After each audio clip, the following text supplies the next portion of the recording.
ভজন রূপ স্রোতে গা ভাসাইতে পারো, তবে কি হবে জানো? তবে কি হবে বলে? তবে শ্যামে সাগরের দেখা পাবে, সাগরের দেখা পাবে, শ্যামে সাগরের দেখা পাবে, সাগরের দেখা পাবে, তবেই বাঁশি শুনিতে পাবে, শ্যাম সাগরের দেখা পাবে। আজ তবেই বাঁশি শুনিতে পাবে, শ্যাম সাগরের দেখা পাবে, তবেই বাঁশি শুনিতে পাবে, শ্যাম সাগরের দেখা পাবে। তবেই বাঁশি শুনিতে বলে আজ জয় রাধে শ্রী রাধে বলে তবে সাগরের দেখা পাবে, জয় রাধে শ্রী রাধে, তবেই বাঁশি শুনিতে পাবে, শ্যাম সাগরের দেখা পাবে।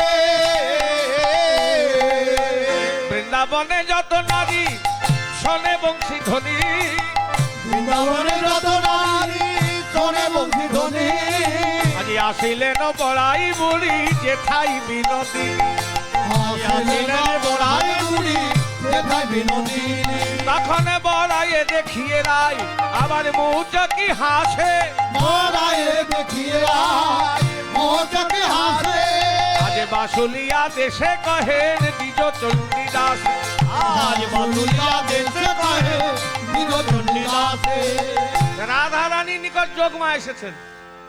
আর গোবিন্দ সাহিত্যে পথার মোড়ে ঘট স্থাপন করে ঘটের গলায় মালা দিয়ে ওই একবার করে বাঁশি বাজাচ্ছে আর একবার করে সুবলকে বলছো, সুবল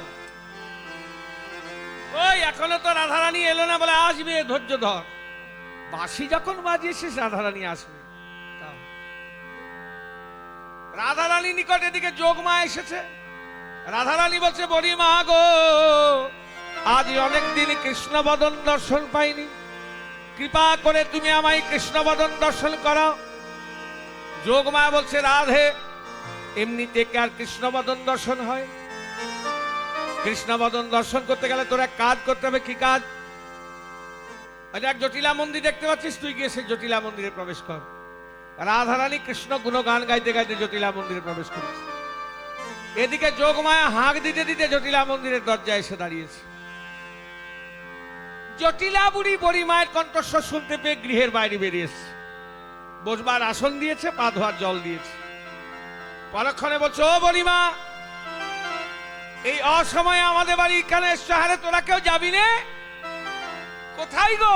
ভাগরী মুনি বৃন্দাবনে ইন্দ্র পূজা করছে, সে পূজায় যে যজ্ঞ হচ্ছে, সে যজ্ঞে দধি দুগ্ধ ঘৃত ঘোল কিছু দান দিতে যাবি নে? ও বড়িমা, দান দিলে কি হয় গো? দুটি লাভ হয়। যে দান দেন বা যিনি দান দেন, তা কি লাভ হয় জানিস? পতিপুত্রের মঙ্গল হয়, পরমায়ু বৃদ্ধি হয়। তা জটিলা বলছে, আমাদের বাড়ি কে যাবে? আমরা রাজনন্দিনী কুলবালা।